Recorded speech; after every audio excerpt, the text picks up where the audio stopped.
Hello everyone, welcome to the channel of KV Teachers Guild. So students, this is part 2 of class 8th history 3rd chapter ruling the countryside. We were on page number 30 और हमारा next topic है crops for Europe. European countries के लिए crops grow करना. The British also realized that the countryside could not only yield revenue, it could also grow the crops that Europe required. Britishers को अब ये realise हुआ कि जो विलेजेस हैं कंट्री साइड से हम रेवेन्यू तो कलेक्ट कर ही रहे हैं, लोगों से टैक्स तो ले ही रहे हैं, साथ साथ हम वहाँ पर वो क्रॉप्स भी ग्रो करवा सकते हैं जिनकी यूरोप में ज़रूरत है. By the late 18th century और लेट 18th सेंचुरी तक यानी कि 1780s के around the company was trying its best to expand the cultivation of opium and indigo. Company कोशिश कर रही थी कि वो एक्सपैंड करे कल्टिवेशन ऑफ ओपियम. ओपियम बोलते हैं अफीम को, ये एक टाइप का ड्रग है. एंड इंडिगो नील जो कि ब्लू डाई बनाने के लिए यूज़ किया जाता था. ये देखिए, ये है ओपियम की फसल और इन ओपियम पॉपीज़ के जूस से ओपियम बनता था. इंडिगो क्रॉप, इससे जो ब्लू डाई बनती थी वो बहुत डिमांड में थी उस टाइम ब्रिटेन और अदर यूरोपियन कंट्रीज़ में. इसीलिए ब्रिटिशर्स चाहते थे कि ज़्यादा से ज़्यादा लोग इसको कल्टीवेट करें. लेकिन प्रॉब्लम क्या थी कि इंडिगो क्रॉप के बाद लैंड की फर्टिलिटी बहुत कम हो जाती थी. मतलब अगर एक बार किसी ज़मीन के ऊपर नील की खेती हो गई तो उसके बाद वो ऑलमोस्ट बंजर हो जाएगी, उसके ऊपर कोई दूसरी फसल नहीं उग पाएगी. इसीलिए किसान इन दोनों को ग्रो नहीं करना चाहते थे. In the century and a half that followed, और उसके बाद सेंचुरी एंड अ हाफ यानी कि आने वाले 150 ईयर्स तक द ब्रिटिश परसुएडेड और forced cultivators in various parts of India to produce other crops. Britishers ने इंडिया के बाकी पार्ट्स में भी लोगों को फोर्स किया दूसरी क्रॉप्स ग्रो करने के लिए, जैसे कि जूट इन बंगाल. बंगाल में लोगों को फोर्स किया गया जूट ग्रो करने के लिए. Tea in Assam, sugar cane in the United Provinces जो कि अभी करंटली उत्तर प्रदेश है, वहाँ पर लोगों को फोर्स किया गया गन्ने की फसल उगाने के लिए. Wheat in Punjab, cotton in Maharashtra and Punjab and rice in Madras. Now how was this done? ये किया कैसे ब्रिटिशर्स ने? The British used a variety of methods to expand the cultivation of crops that they needed. Britishers को जिन crops की ज़रूरत होती थी उसके कल्टीवेशन को एक्सपैंड करने के लिए वो बहुत सारे मेथड्स यूज़ करते थे. Let us take a closer look at the story of one such crop, one such method of production. अभी ऐसी ही एक क्रॉप की कहानी को और क्लोजली हम देखेंगे. Does color have a history? क्या कलर की भी कोई हिस्ट्री होती है? Figure 5 and 6 are the two images of cotton prints. Figure 5 में और 6 में आपको कॉटन क्लोथ्स के ऊपर दो प्रिंट्स गिवन हैं. The image on the left which is figure 5 shows a kalamkari print created by weavers of Andhra Pradesh in India. यहाँ पर आपको एक कलमकारी प्रिंट शो किया गया है जो कि इंडिया में आंध्र प्रदेश के वीवर्स बुनकरों ने बनाया है. और राइट में एक फ्लोरल कॉटन प्रिंट है जो कि डिज़ाइन और प्रोड्यूस किया है विलियम मॉरिस ने.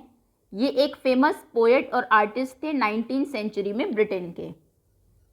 देर is one thing common in the two prints. इन दोनों ही प्रिंट्स में एक चीज़ कॉमन है.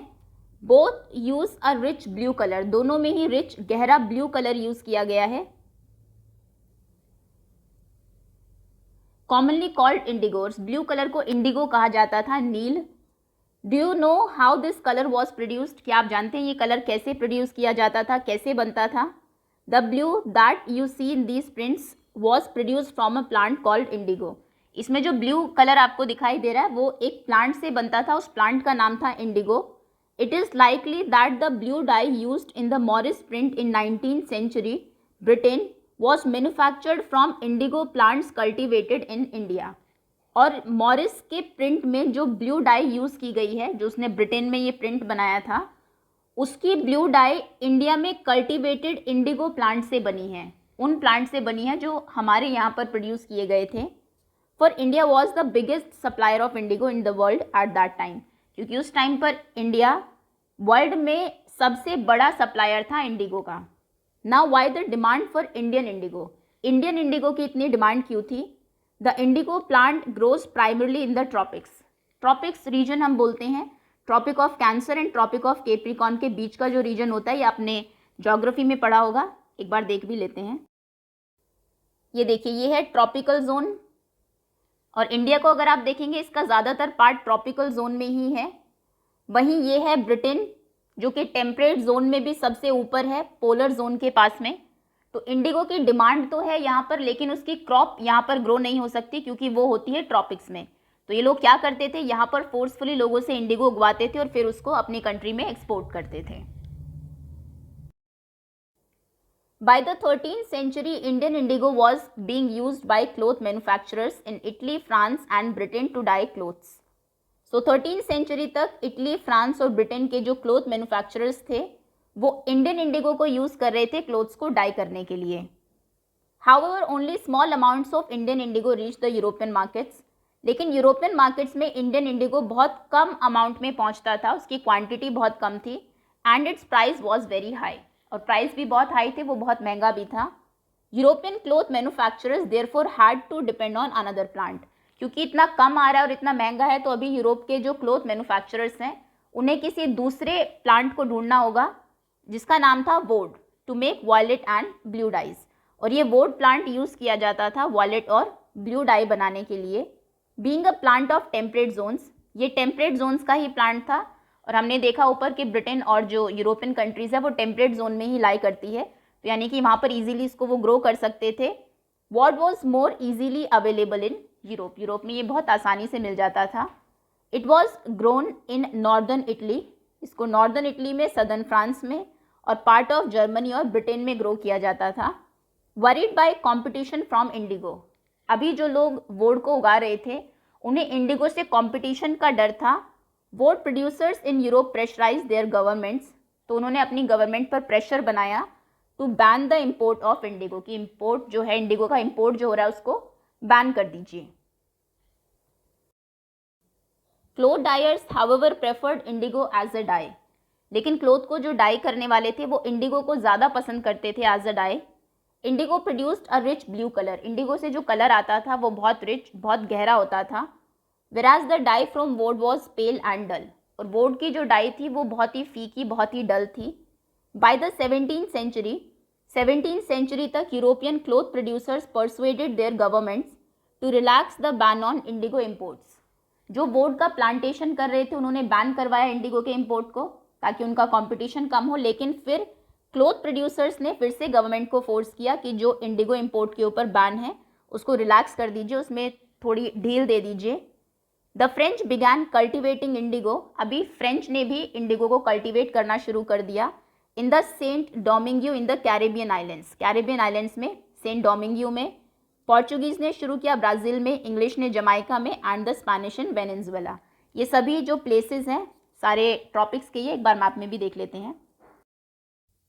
कैरिबियन आइलैंड्स, ब्राज़ील, वेनेजुएला, और इन्हीं आइलैंड्स का पार्ट है नीचे Jamaica.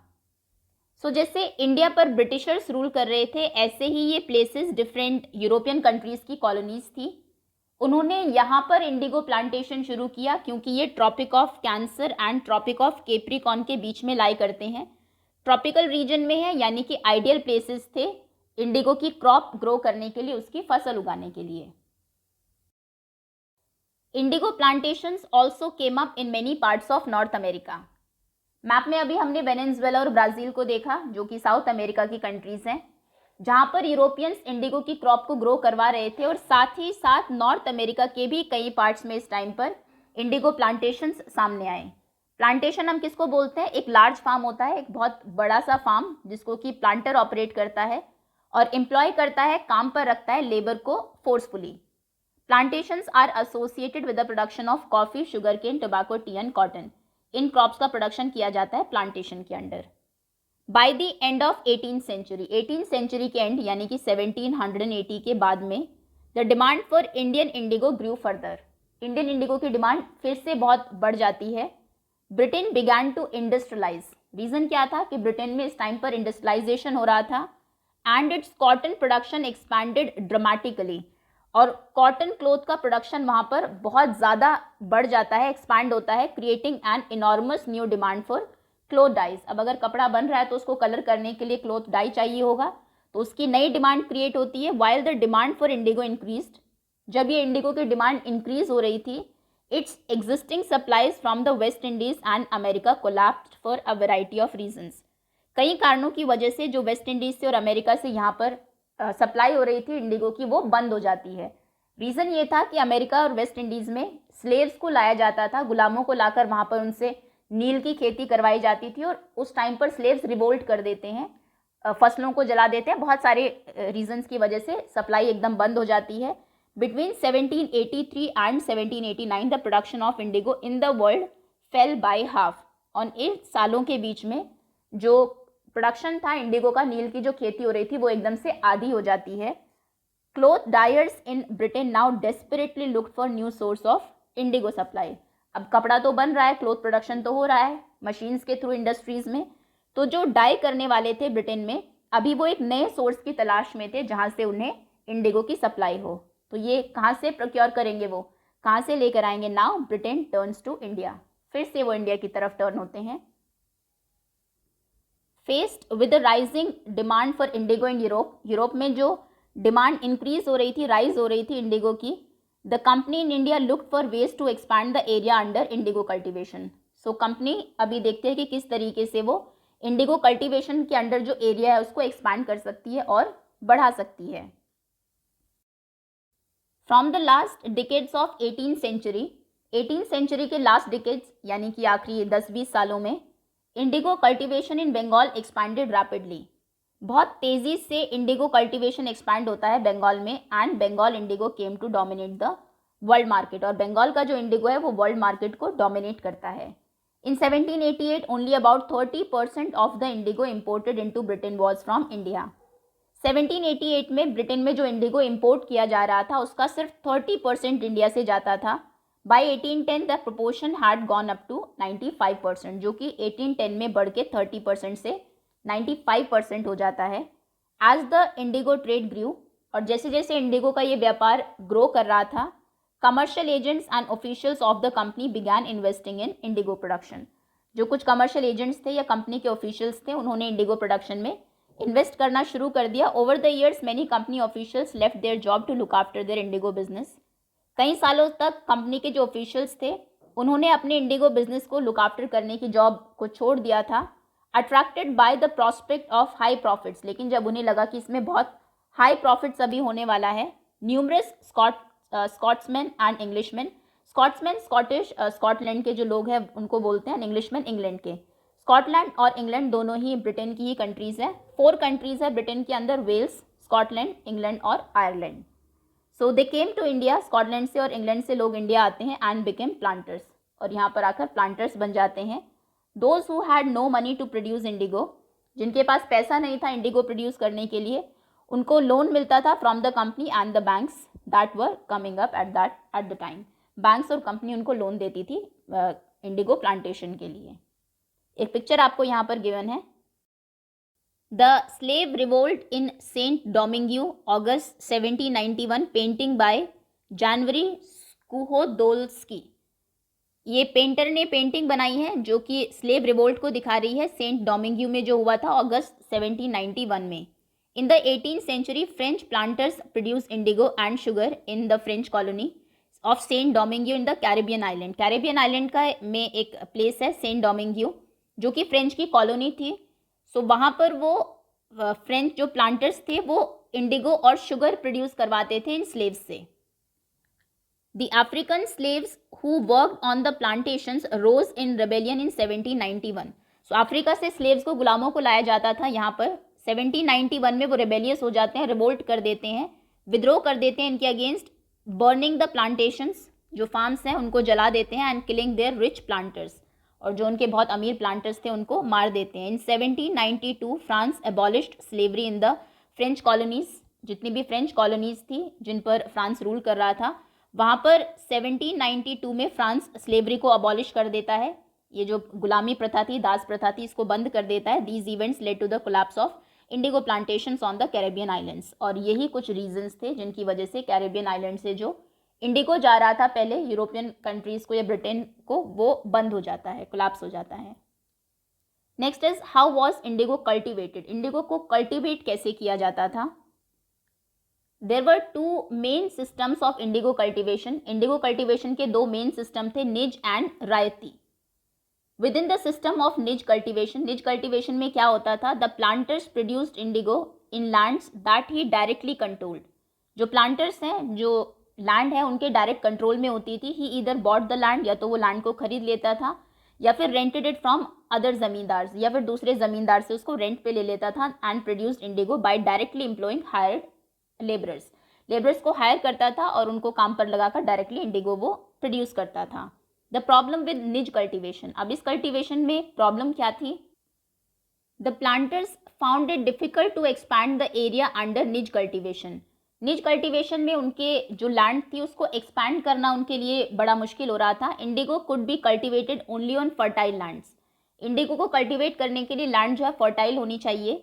And these were all already densely populated, और जो ऐसी ज़मीन थी जो फर्टाइल थी वो ऑलरेडी डेंसली पॉपुलेटेड थी, लोग वहाँ पर रह रहे थे, क्रॉप्स ग्रो कर रहे थे उन पीस ऑफ लैंड्स पर। Only small plots scattered over the landscape could be acquired, तो उन्हें एक साथ बहुत बड़ी ज़मीन नहीं मिलती थी जो फर्टाइल भी हो, जहाँ पर वो ग्रो कर सके। छोटे छोटे प्लॉट्स मिलते थे जो फैले होते थे, थोड़ा छोटा सा पार्ट यहाँ पर है, फिर दूसरा कहीं दूसरी जगह है।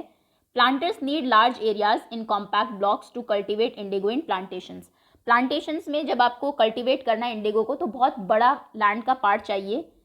Where could they get such land from, अभी ऐसी लैंड उनको कहाँ से मिलेगी।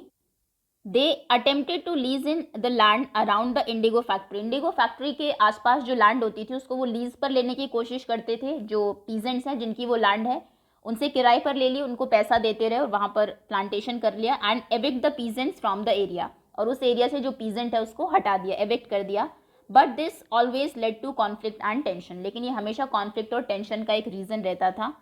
Nor was labour easy to mobilise, ना ही लेबर को इतना आसान था एक से दूसरी जगह पर ले जाना। A large plantation required a vast number of hands to operate, अगर इतने बड़े एरिया में प्लांटेशन करना है आपको तो बहुत सारे लोग चाहिए होंगे। And labour was needed precisely at the time where peasants were usually busy with their rice cultivation, तो जो पीजेंट्स थे वो ऑलरेडी राइस कल्टिवेशन में बिजी थे, तो उनको इतने सारे लोग मिले कहाँ से। निज cultivation on a large scale also required many applause and bullocks, और जब इतने लार्ज स्केल पर आपको निज कल्टिवेशन करना है तो उसके लिए खूब सारे प्लॉज, हल और बुलॉक्स भी चाहिए होंगे, बैल भी चाहिए होंगे। 1 बिघा बोलते थे एक यूनिट ऑफ मेजरमेंट था लैंड का। Before British rule the size of this area varied, British rule से पहले जो साइज था हर एरिया में वो वैरी करता था, अलग अलग था। In Bengal the British standardize it to about 1/3 of an acre, तो उन्होंने 1 बिघा बोला कि एकड़ का अप्रॉक्स 1/3 जो है उस लैंड को 1 बिघा कहा गया। सो 1 bigha of indigo cultivation required 2 applause, तो अगर 1 बिघा पे आपको इंडिगो उगाना है उसके लिए 2 तो हल चाहिए होंगे। This mean that a planter with 1000 bigha, क्योंकि बहुत बड़े एरिया में आपको प्लांटेशन करना है, अगर 1000 बिघा ज़मीन है तो उसके लिए 2000 प्लॉज आपको चाहिए होंगे। Investing on purchase and maintenance of applause was a big problem, अब उनको खरीदना पहले और उसके बाद उन प्लॉज को मेंटेन करके रखना ये एक बड़ी प्रॉब्लम थी। Nor could supplies be easily got from the peasants, ना ही ऐसा था कि वो किसानों से उनको मांग ले उनके हलों को। Since their ploughs and bullocks were busy on their rice fields, क्योंकि उनके खुद के जो हल थे और जो बैल थे वो राइस फील्ड जो किसानों के होते थे उस पर बिजी थे।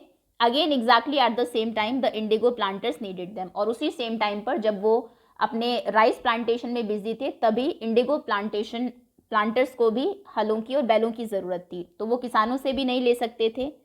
Till the late 19th century, planters were therefore reluctant to expand the area under niche cultivation. So late 19th century तक planters जो है वो reluctant थे, नहीं expand नहीं करना चाहते थे niche cultivation के अंडर जो एरिया था, क्योंकि फिर और ज़्यादा प्लॉज की, ब्लॉक्स की और लोगों की ज़रूरत होगी, वो उनको कहाँ से लाएंगे। Less than 25% of land producing indigo was under this cultivation. सो जितने एरिया पर इंडिगो प्रोड्यूस हो रहा था 25% से भी कम निज कल्टीवेशन के अंडर था, बाकी जो था वो एक ऑल्टरनेट मोड है कल्टीवेशन का, द रायती सिस्टम, वो रायती सिस्टम के अंडर था। Indigo on the land of ryots, under the ryoti system the planters forced the ryots to sign a contract. Ryots बोलते थे जो इंडियन पीजेंट्स थे या जो टिल करते थे लैंड को। सो रायती सिस्टम में क्या था, जो प्लांटर्स थे वो फोर्स करते थे रायोट्स को एक कॉन्ट्रैक्ट साइन करने के लिए, एक एग्रीमेंट होता था जिसको सट्टा कहा जाता था। At times they pressurise the village headman to sign the contract on behalf of the ryots, कई बार ऐसा भी था कि गांव का जो मुखिया था, हेडमैन जो थे, उनको फोर्स किया जाता था, प्रेशराइज किया जाता था कि वो रायोट्स के बिहाफ पे वो साइन कर दे उस कॉन्ट्रैक्ट को. Those who signed the contract got cash advances from the planters at low rates of interest to produce indigo. So जो लोग इस कॉन्ट्रैक्ट को साइन करते थे उनको एडवांस में कैश दे दिया जाता था बहुत कम इंटरेस्ट रेट पर इंडिगो को प्रोड्यूस करने के लिए. But the loan committed the ryot to cultivate indigo at least 25% of the area under their holding. तो रायत के पास जितनी लैंड है, जितनी लैंड होल्डिंग है, उसके 25% पर आपको इंडिगो को ग्रो करना है, ये उसके अंडर ये कंडीशन थी. The planters provided the seed, जो प्लांटर थे वो सीड भी देंगे, बीज भी देंगे, एंड द ड्रिल भी देंगे. While the cultivators prepare the soil, आपको सॉइल को प्रिपेयर करना है, सीड को सॉ करना है, उसको उगाना है. लुक आफ्टर द क्रॉप को लुक आफ्टर करना है. एडवांस में कैश मिलेगा, सीड भी मिलेंगी, जिन इक्विपमेंट्स की ज़रूरत है वो भी मिलेगा. आपको सिर्फ काम करना है उसके ऊपर और उसकी देखभाल करनी है. When the crop was delivered to the planter after the harvest, और जब हार्वेस्ट हो जाती थी, क्रॉप की कटाई होती थी और वो डिलीवर होती थी प्लांटर को, a new loan was given to the ryot, तो रायत को एक नया लोन दे दिया जाता था. And the cycle started all over again, और फिर से वही साइकिल शुरू हो जाता था. Peasants who were initially tempted by the loan, शुरुआत में जो बड़े ही टेम्प्ट हुए इस लोन की स्कीम को सुनकर कि ये तो बहुत अच्छा है, सून रियलाइज, जल्दी उन्हें रियलाइज हो गया how harsh the system was, कि ये सिस्टम कितना हार्श था. The price they got for the Indigo they produced was very low, जो इंडिगो वो प्रोड्यूस करते थे उनके लिए बहुत कम उनको प्राइस मिलता था. And the cycle of loans never ended, और ये लोन का जो साइकिल है कभी भी ख़त्म नहीं होता था. There were other problems too, और भी प्रॉब्लम्स थी. The planters usually insisted that indigo be cultivated on the best soils in which peasants prefer to cultivate rice. वो कहते थे कि जो आपकी बेस्ट सॉइल है उस पर आप इंडिगो को कल्टिवेट करिए. प्लांटर्स डिमांड करते थे ऐसे पीजेंट से, और उस सॉइल के ऊपर जो किसान है वो राइस उगाना चाहते थे. Indigo moreover has deep roots, और इंडिगो की जो रूट्स है वो बहुत डीप होती है. And it exhausted the soil rapidly, बहुत जल्दी वो सॉइल को एग्जॉस्ट कर देती है, ख़राब कर देती है. आफ्टर एन इंडिगो हार्वेस्ट, और एक बार जब इंडिगो की कटाई हो जाती है, the land could not be Son with rice, उसकी फर्टिलिटी इतनी कम हो जाती है कि उस पर फिर आप राइस नहीं उगा सकते. तो हर बार नई जो लैंड है उसके ऊपर उन्हें इंडिगो को उगाना पड़ेगा, और इस तरीके से पूरी ही लैंड जो है वो ख़राब हो जाएगी, बाकी फसल के लायक ही नहीं बचेगी. पिक्चर आपको दी है. Workers harvesting indigo in early 19th century Bengal, Bengal में ये लोग हैं, वर्कर्स हैं जो कि हार्वेस्ट कर रहे हैं, कट कर रहे हैं इंडिगो को from Colesworthey Grant rural life in Bengal 1860 से पिक्चर ली गई है. In India the indigo plants was cut mostly by men, ज़्यादातर इनको मेन ही कट करते थे. एक और पिक्चर है, the indigo plant being brought from field to the factory, field से फैक्ट्री में लोग ले जा रहे हैं यहाँ पर इंडिगो प्लांट्स को. Next topic is how was indigo produced, और इसके बाद है second the blue rebellion and after, इसको हम लोग पार्ट 3 में कवर करेंगे. अभी के लिए इतना ही. होपफुली चैप्टर यहाँ तक आप सभी को समझ में आ गया होगा. Thank you so much for watching.